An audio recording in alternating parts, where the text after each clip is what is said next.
விஜய் அவர்களை உடனே அந்த இடத்துல கேள்விப்பட்ட உடனே அந்த இடத்துக்குள்ள போக முடியாது. அதனால அவர் திருச்சியிலே தங்கி இருக்கலாம். தங்கி இருந்து மறுநாள் எந்த விதத்திலே ஆறுதல் சொல்வது என்று காவல்துறையினரிடமே நீங்கள் பாதுகாப்புக்கு வாருங்கள் கேட்டு கொடுக்கலன்னா அதுக்கு பிறகு காவல்துறை சொல்லலாம், போய் பார்க்க முயற்சித்திருக்கலாம்.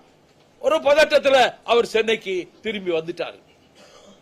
இப்பொழுது ஆட்சி மீது இதில் ஏதோ பின்பக்கத்திலே இருந்து ஒரு திட்டமிட்டுத்தான் இவ்வளவு பெரிய நெரிசல் நடந்தது என்பது 1% கூட நம்ப முடியாதது.